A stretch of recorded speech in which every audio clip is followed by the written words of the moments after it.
So right now I am not in a good space with my mom. I did not want to do this video because I felt like I was going to have to talk about it. And, you know, what happens in this house stays in this house. That's, you know, how I grew up. You don't talk about stuff on social media. You don't do that. But I'm being placed in a position of having to share my journey. Like I said, a lot of times you don't get to go through people's journey with them and see how they got to where they got to. You just see the end result and you don't see what all they had to go through to get there. So I have been called to share my journey, and it's a very uncomfortable position to be in. But at the end of the day, there's people out there who are going through what I'm going through, and they need to know that they're not by themselves. They need to know that they're not alone. I have been fortunate enough to be placed in a position where I receive external validation when there's a situation that happens between me and my mom.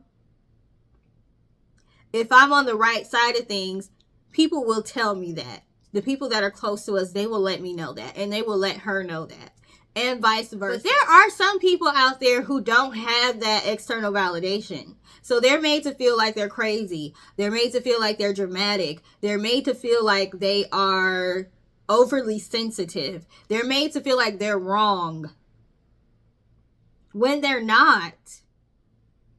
And people like me have been put in positions to put ourselves on blast and let people know you're not alone, okay? Sometimes people do need external validation, and they need that in the form of hearing other people's stories.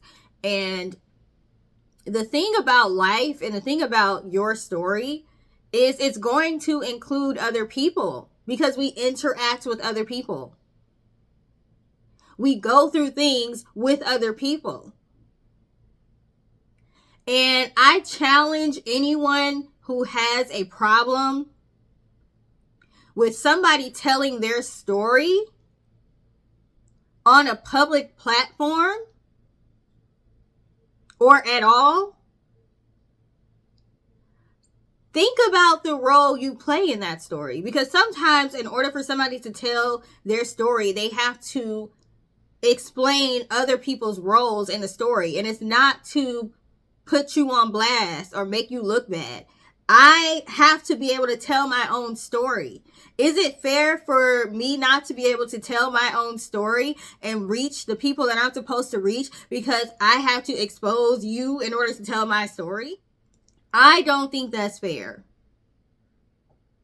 Do I think that there are some things that you need to keep to yourself and not put on a public platform? Yes. Maybe if we thought about what it would look like for our actions to be exposed before we took a certain action, maybe we wouldn't act in ways that are harmful to other people or harmful to ourselves. If your reputation is that important to you, then you really need to be careful about the way you treat people, period. We're in a world, in a society where things are recorded, things are put on blast. People are talking about stuff on social media. People are connecting. We're in, whether you want to, because, you know, I've had family members like, y'all millennials, why y'all got to put everything on online? This is the world, okay? It is. Y'all gonna have to get with the program.